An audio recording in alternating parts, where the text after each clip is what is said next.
Hello, this is Ed Chapman, and this video cast is going to cover lipids, which is our third part in Unit 2 on macromolecules. All right, so we're going to look at lipids. Now, what is a lipid? Well, lipids are also known as fats, oils, waxes, and steroids. And you probably know fats and oils because they're a big component of our food. These are the really high-calorie things. You probably have heard of waxes, things like beeswax and the waxes that they put in hand lotions and things like that for moisturizers. And steroids you may have heard a little bit about, probably in connection to an illegal form of steroids called anabolic steroids, sometimes abused by sportsmen or sports people. All right, lipids are hydrophobic. This is probably one of the easiest ways to tell if something is a lipid. It is hydrophobic, which means it will not mix with water. So lipids mixed with water will always separate. And most lipids are less dense than water, so they float on top. So if you've ever mixed oil and water together, you probably already know that the oil rises to the top. That's because oils are lipids. Okay, lipids contain a lot of energy. In fact, lipids contain 2 to 3 times more energy than carbohydrates like sugars and starches. This makes lipids very high calorie dense foods. So things that are high in lipids or fats are things that will put weight on you if you're not getting sufficient exercise. Lipids are, of course, polymers made from smaller pieces called monomers. And the 2 monomers that are used to build lipids are called fatty acids and a molecule called glycerol. And we'll look more about what they look like a little bit later on. Okay, lipids are used primarily by animals and plants to store energy long term. For example, plants use oils to store energy inside of seeds, and animals use, of course, fat to store energy in body fat. And we'll look at some examples of that in a few minutes. And finally, lipids are used to build all cell membranes, from bacteria to plants to animals. The membranes of their cells are built primarily from oily materials called phospholipids. Okay, and we have some slides to look at so you can see what a phospholipid looks like. Okay, probably realize it has phosphate in it. All right, let's look at these idea of fats and oils. If you go to the grocery store and you walk down the cooking aisle, you can find a wide selection of fats and also a wide selection of oils. Now, oils are generally liquid at room temperature, which means you can pour them. So here we have some probably corn or vegetable oil. Here we have some olive oil. Okay, these are liquid at room temperature because they are less dense than what we generally call fats. Fats are generally solid at room temperature because they are more dense. They have a higher density. Things like butter and lard and grease, things like that, are fats. Lipids are hydrophobic, like we said earlier, and if you mix in a test tube some oil and water, the lipid layer will always float to the top. That's where you're going to find things like oils going. And lipids are unable to mix with water because their bonds are non-polar. Remember, water is held together by polar bonds. Polar bonds can form hydrogen bonds.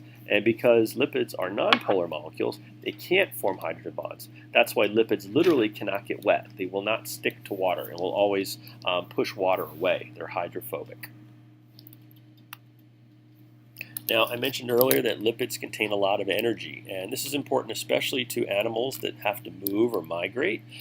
For example, hummingbirds are probably a bird familiar to most people. These little guys will spend the summer up in this part of the United States and Canada, and then in the winter they will all migrate down to where it's blue.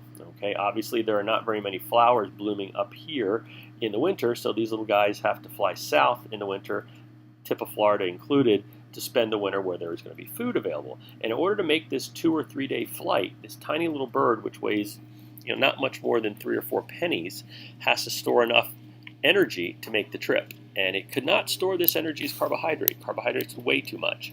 So these little guys put on body fat. And so you can think of lipids as body fat, kind of like the gasoline powering cellular engines to allow this little bird to fly that distance fast and get down to where there's food. So animals in general use lipids to store energy long term. We think about this as body fat. All right, lipids can also be used to insulate a body. In addition to storing energy, they also can hold heat. So animals that spend most of their lives in cold water often will have a layer of fat, which is a lipid, on the outside of their bodies, and this is called blubber when it's in this arrangement. So here's a picture of a whale, and if you could peel the whale's skin back, you see that large whales can have up to 10 inches of blubber on the outside of their muscles, and this acts like a natural wetsuit keeping them warm. This is also a reason why whales were hunted, because this blubber is valuable. You can cook the oil out of it, and it was a source of cooking oil and heating oil and lighting oil for a long time until people figured out how to refine petroleum. This penguin, same idea. This is a blubbery bird. They're using a lipid layer called blubber right under their skin to keep them warm and protect them from heat loss in a cold water environment. All right. If you can explain what would happen to hummingbirds if they stored energy as carbohydrate instead of fat, then you understand how lipids are good as a way of storing energy. Can you do that? All right.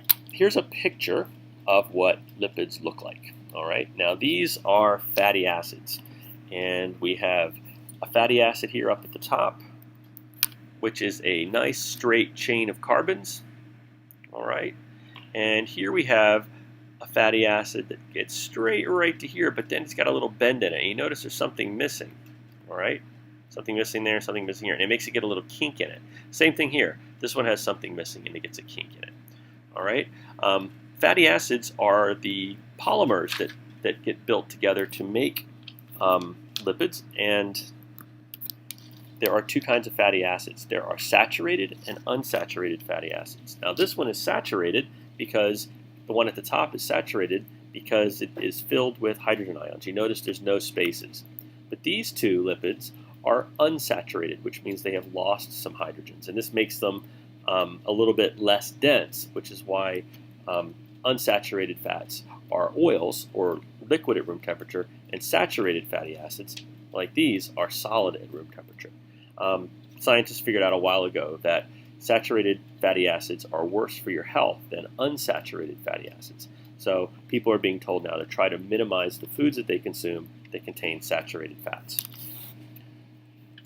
Okay, molecularly, what's going on here in saturated fats is the hydrogens. So what you do when you unsaturate or desaturate a fatty acid is you remove hydrogens. And as you can see pretty clearly here, this saturated fat has the maximum number of hydrogens bonded to the carbons, whereas this unsaturated fat is missing a couple. So it's kind of like some of the hydrogens have been squeezed out. Now, a glycerol molecule is what holds the fatty acids together. So what I've got here highlighted in kind of tan is the glycerol part of a lipid molecule.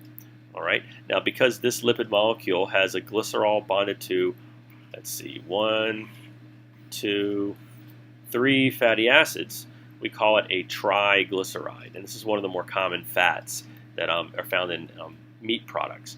And you'll notice this is a saturated fat here, so this one's saturated, but this fatty acid chain here is unsaturated because it's got a double bond here and it's lost a couple hydrogens. So all together, this whole thing makes up a fat molecule made up of two parts: the glycerol part here highlighted for you guys, and the 3 fatty acid chains. All right. Lipids, as we said earlier, are used by animals and plants to store energy long term, and because fat contains so much more energy than carbohydrates per gram, it's an excellent way to store body fat. Animals that have to hibernate over the winter, in addition to things like the hummingbird, which migrate, this brown bear here is a hibernator, which means it has to pack on the calories, pack on the pounds during the summer, and then in the winter go into hibernation. So this bear down here at the bottom is coming out of hibernation in the spring, and it's very thin because it's used up all the stored energy that was stored as fat over the winter while it was hibernating. All right, here's another picture and reinforcing the idea of lipids as an insulator. This is kind of a graphic picture, but here these native I guess they would be from Canada, so native Canadians here are hunting whales, and they're actually harvesting the blubber off of a dead whale carcass here. And this is the whale that they're hunting, called a bowhead. As far as I know, it's only legal for the native peoples to hunt whales. I think it's illegal for anybody else to hunt them because they are endangered. All right, If you can list some blubbery aquatic mammals, then I think you have a pretty good idea of this idea of insulation in cold water environments. All right, lipids are also used to build cell membranes, and this is a picture of a really, really simple cell.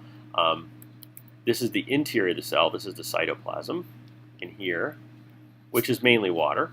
And on the outside is the environment that the cell lives in, which is water. And the inside of the cell is separated from the outside environment by what we call a lipid bilayer. And each one of these little molecules, it's got a head and two tails, is a phospholipid. And phospholipids, okay, are a special kind of lipid that has a hydrophilic end called a head and then two hydrophobic tails. Now, these tails are actually fatty acids. All right? So that means a phospholipid has part of the molecule is attracted to water and part of the molecule is repelled by water. So the only way these molecules can arrange themselves if you put them in water is in a double layer, so they're protected on the inside and the outside. Okay? Kind of makes for some strange chemistry. The phosphate head is hydrophilic and the fatty acid tails are hydrophobic. All right, can you explain why phospholipids form bilayers when mixed with water? If you can do that, I think you understand how the structure of a phospholipid molecule relates to its function as a building block for all cell membranes. All right, so let's review. Oops. Just reviewing here, this is a list of the main characteristics of lipids that you're responsible for knowing. And thanks for listening. That is the end of the video cast.